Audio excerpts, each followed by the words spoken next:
C'est en ce 15 juillet 1304 que moi, l'empereur Lothaire de Jérusalem, m'éteint à l'âge très avancé de 74 ans. C'est alors moi qui me fais couronner en tant que l'empereur Charles de Jérusalem. Le 15 septembre 1304, l'impératrice fait naître la princesse Renée. En septembre 1305, des vassaux se révoltent pour réduire l'autorité de la couronne. Puis, après quelques batailles, ils capitulent 5 ans plus tard. Le 4 mars 1313, l'impératrice me donne des jumeaux, la princesse Jeanne et le prince Geoffroy. Cependant, le 20 octobre de la même année signe la mort de l'impératrice. J'ai alors un grand chagrin, mais je me remarie à une des filles du roi du Danemark.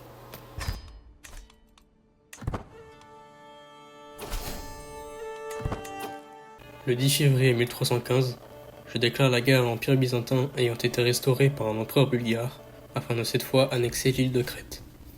J'envoie alors une de mes 3 armées prendre Crète, puis l'envoie assiéger Rhodes, tandis que le reste de mes armées assiège les forteresses du sud de l'Anatolie.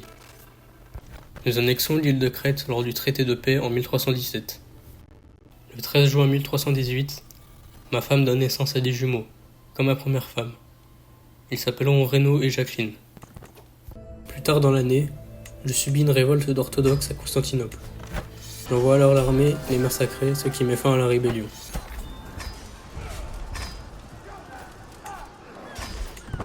En mars 1322, je repars en guerre contre l'Empire romain d'Orient. Cette fois, nous prendrons Athènes. C'est le 5 mars 1323 que nous faisons tomber la ville de Périclès, le centre de la culture grecque. Nous vainquons ensuite les Romains dans le Péloponnèse, et après quelques sièges, nous annexons la cité d'Athènes en 1325.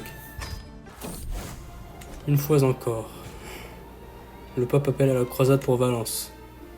Ne va-t-il jamais comprendre? Je la redirige alors vers l'Afrique du Nord.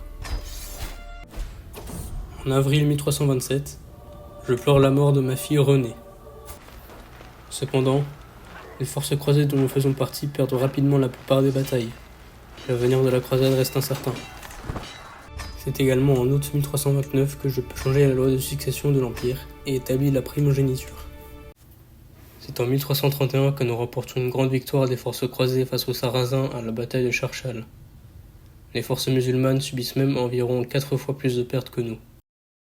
Nous remportons alors une autre victoire à Tamas, puis à Moascar. Nous prenons alors l'ascendant et remportons finalement la victoire en 1333, et le royaume du Taher est proclamé, avec ma nièce Benoît en tant que reine. C'est cependant le 21 novembre 1333 que moi, l'empereur Charles de Jérusalem, tombe dans un sommeil éternel. J'ai alors 59 ans. C'est alors mon fils Gaston qui me succède. Il ressemble comme 2 gouttes d'eau à son grand-père. C'est donc moi qui deviens l'empereur Gaston de Jérusalem à 36 ans.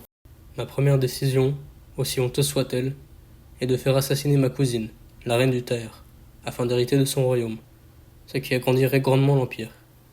Mon complot réussit alors en septembre 1334, et l'Empire de Jérusalem contrôle alors la plupart des côtes méditerranéennes. Je pars aussi en pèlerinage à Rome, comme mes ancêtres, durant l'année 1335. C'est en mars 1337 que je déclare la guerre au sultanat du Tazakourtide, afin de récupérer Valence, comme le pape n'a pas pu faire durant plusieurs croisades. Nous prenons alors Valence rapidement afin d'occuper les alentours, et nous signons la paix en 1338. En juin 1340, je déclare la guerre de nouveau aux Turcs ayant encore remplacé les Byzantins, afin d'étendre drastiquement l'Empire aux alentours de Constantinople. Après avoir occupé la plupart des territoires revendiqués, nous les annexons quand la paix est signée en 1342. Le 29 novembre 1342 naît ma deuxième fille, Sophie.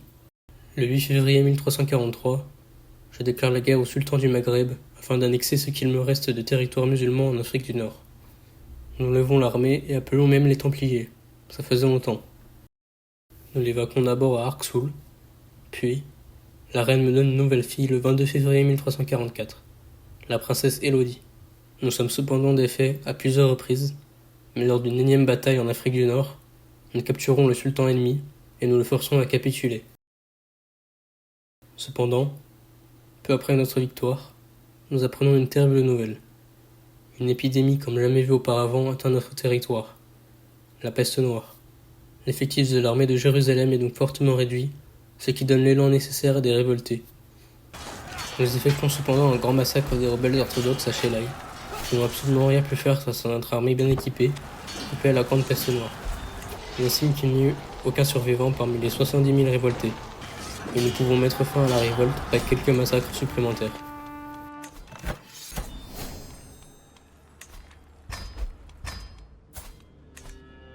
J'envoie alors l'armée en Terre Sainte, et après quelques batailles et massacres, nous pouvons mettre fin à 2 autres révoltes. Cependant, nous ne pouvons pas empêcher une révolte d'indépendance de réussir, mais je me console quand nous écrasons la dernière révolte. En juillet 1335, je déclare la guerre à la principauté de Morée, afin d'appuyer mes revendications sur le Péloponnèse. Je rassemble donc l'armée à Constantinople et je la fais débarquer. Puis, après quelques sièges et batailles, nous signons la paix en février 1358, et l'Empire de Jérusalem possède donc désormais le cœur de la Grèce d'antan. Cependant, il nous reste à vaincre les pseudo-turcs byzantins situés à Thessalonique, car nous avons promis d'aider le royaume de Roum à gagner leur indépendance, ce qui affaiblirait nos ennemis. Nous n'avons qu'à prendre leur capitale pour qu'ils capitulent et nous hommes rentrent chez eux. En août 1361, je déclare cette fois la guerre au soi-disant Empire d'Arabie, afin de récupérer des territoires en Égypte que l'on m'avait dérobés pendant la grande peste noire. Nous l'évacuons alors au bout de 6 ans, mais cependant, les rebelles en ont profité.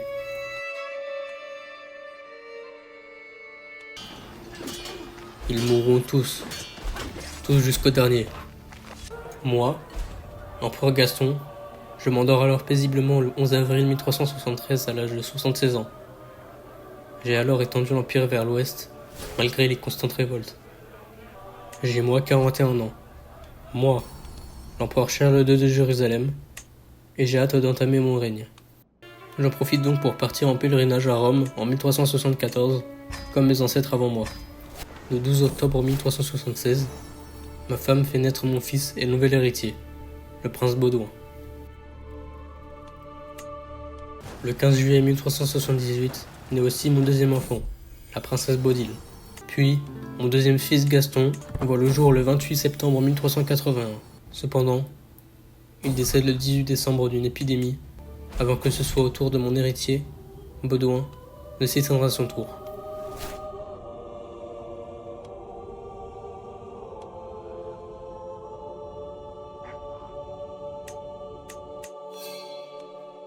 Pour me consoler, la reine donne naissance à une nouvelle fille, Clotilde. Cependant, ce n'est que le 15 janvier 1386 que je suis enfin soulagé d'apprendre que la nouvelle reine me donne un nouvel héritier, le prince Louis. En effet, j'ai demandé le divorce avec la précédente, en constatant qu'elle était incapable de m'apporter ce que la nouvelle reine m'a apporté.